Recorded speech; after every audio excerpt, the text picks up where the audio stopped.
back here on the GSMC Chip Shot Football Podcast, and we're going to be talking about the NFL Network's top 100 player rankings of 2023. I always look forward to these rankings just because I feel like it holds the most weight. We're talking about I think the most accurate ones because it is based off on their peers' ranking of some of these players. So they interview a lot of NFL players and determine how all these players, 100 players, rank in the NFL based on their peers' evaluation of them. And I really like that over, other executives, coaches, or things like that ranking players. I think this is the most accurate one, and I always like seeing why they're ranked there. So I wanted to after reacting to 30 through 21 yesterday, I wanted to bring up here 20 through 11 because it leads into the last segment, obviously, in the top 10. So we're going to provide that. I'm going to provide that for you guys now. Looking at 20 through 11 here on this segment before we get going with just my thoughts on it, we have, starting off this section, CJ Stroud at number 20, followed up by Roquan Smith, the Baltimore Ravens linebacker, at number 19. Then Justin Jefferson, a surprise to me, at number 18, followed up by Micah Parsons and his teammate Dak Prescott at the 16th overall spot. Then we move down a little bit towards the list before I give my thoughts on these rankings. We have at number 15, Jalen Hurts. Then George Kittle at 14, CeeDee Lamb making the third Cowboy in this section at 13. Then we have Josh Allen at number 12 and Fred Warner rounding out this group at number 11. And there's some interesting things to pick out of this. Some drops, a lot of drops actually in this section. Starting with CJ Stroud, he definitely wasn't a drop. He's actually, to debut at number 20 after your first season is insane. It's remarkable. He's the youngest player in the top 100 list this year at 22 years old. He debuted at number 20, obviously, like I said, which is crazy. Setting a new standard, like I said back in the Daniel Jones segment, a new standard for rookie quarterbacks to right away be considered as a top 20 player by his peers. After only his first year at 22 years old, this guy could be in the NFL for 14, 13 more years, and to think that he's this high, it's great. It's awesome for Texans fans. So to have him that high is great. He led the NFL in passing yards per game and in passing to touchdown ratio as well at 23 touchdowns to 5 interceptions. He was averaging 273 yards per game as a rookie. So now that you can only imagine what it's going to be now with Stephon Diggs coming over, Tank Dell, hopefully all healthy, Joe Mixon, and that defense that they improved upon as well. CJ is set up super nicely. He's also the youngest quarterback to start and win a playoff game, so he's just stacking accolades up until this point. To have him any higher would have been a little crazy, but in the same breath, this guy, again, just sets a new standard for rookie quarterbacks. So, yeah, it might have been surprising, but I don't think too many people would have made a fuss about it at all. He starts off the list. Then you have Roquan Smith. He improved upon last year's positioning, climbing 5 spots to now be at the number 19 spot. And he basically, is the embodiment of the Baltimore Ravens, right? When you think of the Baltimore Ravens, at their peak, historically, you think of guys like Ed Reed, Terrell Suggs, Ray Lewis, those guys on the defensive side of the ball right away, and I think Roquan Smith is right in that conversation, leading arguably the NFL's best defense, overall just being a voice in the image of the Baltimore Ravens as an entire team, alongside Lamar Jackson.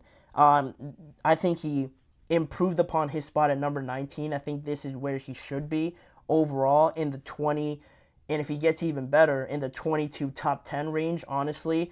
It's really him and Fred Warner as the elite off-ball linebackers, and they've done a great job of just building around him after they traded with the Chicago Bears to go and get him. And again, he's just everything you'd want in an off-the-ball linebacker, the leadership, the play, extremely fast, communicates everything, extremely smart. To be at number 19, I think, is the bare minimum for Roquan Smith, so I didn't have a problem with that. Justin Jefferson dropping 16 spots to number 18 after being ranked at number 2 last year is a pretty significant drop. Not so much because of his play, but just because he only played in 10 games last year. And the fact that he recorded a 1,000-yard season in 10 games, you do the math, that's about 100 yards per game. It speaks to the talent that this guy has. With the carousel of quarterbacks that was going on in Minnesota, for him to perform like he did and still be close to making the playoffs says a lot about him. And another 1,000-yard season, like I said, it brings him to a total of 5,899 yards in his first 4 seasons, which is the most amount of yards a receiver has had in NFL history through his first 4 years. So that's super impressive. Obviously, regarded as one of the best receivers in the game, if not the best. It's a big drop, but if he wasn't hurt, he probably would be right around the top 10 mark easily. So that's where he ranks. No problem with that because he missed time. Then you get to Micah Parsons, and he's another one that dropped.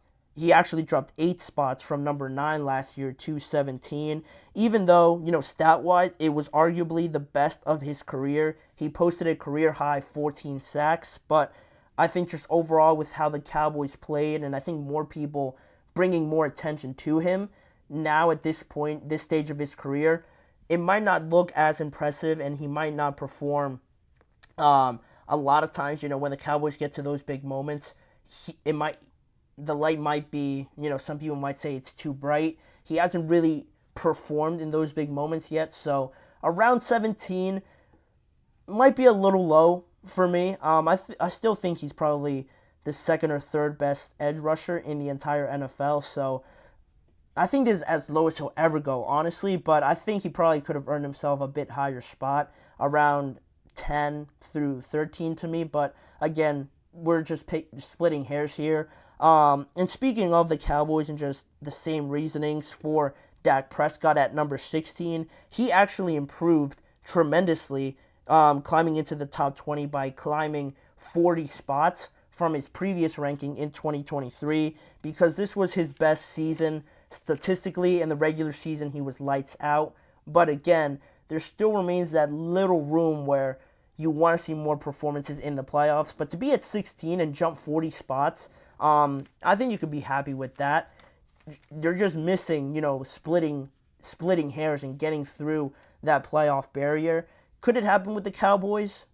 Maybe not. I don't think it will, but I think he's still a great quarterback, highly regarded in the NFC, so 16 shouldn't be too bad, shouldn't create too much of a controversy there. Then we get into the other half of it. Jalen Hurts, again, another player that dropped. He dropped 12 spots from being number 3 last year to 15 this year. It just goes off of that disappointing second half of the year that the Eagles had as a team, but a lot of people could look to Jalen Hurts and him not performing to the standard that he set in 2022 when they made the Super Bowl, so that all plays into it, but the talent is still there, obviously. He didn't have an awful year. He just had a bad year for his standards, so with that being the case and all wrapping it up into one, 15 is still not too bad for Jalen. I don't think I would have gone any higher than that, so not too bothered by that. Then you have George Kittle at 14, climbing 5 spots from the number 19 spot last year. He earned his second All-Pro selection after 2023. A big part to this, San Francisco offense. Had a great year statistically, and again, highly regarded among tight ends as being able to do everything, whereas maybe Travis is more so receiving and, almost like a wide receiver getting those numbers. It's kind of hard to pick out any deficiency in George Kittle's game other than the fact that the 49ers just have too many weapons and don't throw him the ball enough. But as a blocker, he's great. As a pass catcher, he's phenomenal. He's a game changer. And to be at 14 and climb this year, I think it was well-deserved. Earning All-Pro as well. Much deserved to George Kittle. Then at 13, at CeeDee Lamb, is another one. Is a big 21-spot jump from his previous ranking last year in 2023. Crazy historic year for CeeDee Lamb, the third Cowboy in this section. He led the NFL in receptions, scrimmage yards, and total touchdowns. And to me, it seems a little low just because I felt that CeeDee really made as good of a case that he's ever going to make the top 10 after this year. statistically in the regular season. So to be at 13, I found it a little disappointing. I probably would have had him in my top 10, and we're going to get to who maybe shouldn't be in the top 10 when I predicted in the next segment. But 13 seems a little low for me for the season that CeeDee Lamb had. Talking about low, Josh Allen is another one that falls out of the top 10 after being ranked number 8 last year.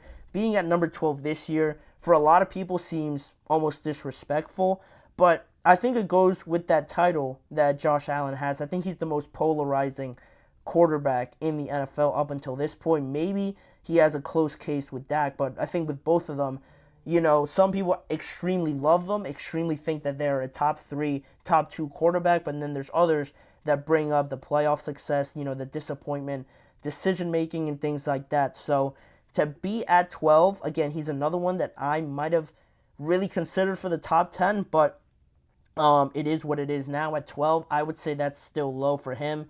And then you look at Fred Warner at number 11 to kind of close out this section. He jumps up 4 spots to be right outside the top 10, and much deserved. I have no problem with it. Like I said, him and Roquan are right there for the best off-the-ball linebacker. And this year, he had a career year, setting career highs in interceptions with 4, passes defended at 11, forced fumbles, he had 4 of them, and he was the highest ranked. He is the highest ranked off-ball linebacker in this entire list. This is his highest ranking in the 5 times he has made the top 100 list. And now I think it just speaks to the 49ers, because you look at Fred, you look at George, you look at Brock Purdy, Ayuk, Debo's on this list. With both of them making the list now in this section, it means that the 49ers have 7 players in the top 100 right now. They have 5 inside the top 30, and that's without Christian McCaffrey and Trent Williams. So they could have up to 9 players on this list, and again, it's no surprise why they're always in the conference championship, it seems. So Fred Warner, much deserved at 11. I don't have a problem with that at all. But that wraps up the 20 through 11s. Leave your guys' thoughts on whether you guys like these rankings. Do you think some are too low? Do you think some of these guys should have made the top 10? I'd love to know what you guys think on this part of the list. But now we're going to get into what I believe the top 10 should be. Again, the official announcement is coming in about half an hour from now at 8 p.m. Eastern Time. But I know who's supposed to be on the list, so we're going to rank them according to what I believe the top 10 should be and sort of what I feel like the NFL is going to do in terms of rankings. So that'll be the next segment. Stick around to find out who the top 10 players are in the NFL in 2023 right after this break.